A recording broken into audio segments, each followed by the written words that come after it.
अस्सलाम वालेकुम फ्रेंड्स जी। तो कुछ लोग अभी भी रब्ता कर रहे हैं और यही पूछ रहे हैं बार बार कि जी कुरेज़ नहीं कर रहा, हमारा तीतर कुरेज़ नहीं कर रहा। तो भाई कुरेज़ का ज़माना जो है वो अभी गुजर गया है। 9वें महीने की 15 तारीख से लेकर पूरा 10वां महीना, ये जो 1.5 महीना है तकरीबन, ये पीरियड जो है ये तीतर के कुरेज़ के लिए होता है।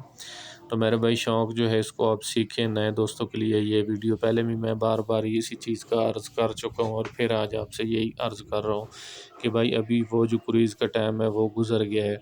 तो आज जी 11वें महीने की 6 तारीख हो गई है यार। कुरेज़ के लिए अपने तीतर को सादा करना पड़ता है। तो अभी अगर आप अपने तीतर को सादा करते हो, उसकी ग़िज़ाएँ जो है गर्म खुराकें बंद करते हो, तो भाई तीतर को सर्दी लग जाएगी और वो बीमार हो जाएगा। तो अभी आप जितना कितना हो सकता है, आप दोस्तों से आपने क्या करना है कि अपने तीतर को जो है खुश्क मेवजात और गर्म खुराकें जो है वो अपने तीतर को दें। कोई अच्छे से नुस्खे जो हैं वो बहुत से यूट्यूब पर अपलोडेड हैं, वो आप अपने तीतर को दें, ताकि अभी ठंडे तीतर होते हैं तो ये खुराक बहुत ज़्यादा करते हैं। गर्मियों में जब ये मस्ती में होते हैं तो ये इतनी दिलचस्पी से खुराक नहीं करते हैं, बस अपनी मस्ती में ही मस्त रहते हैं।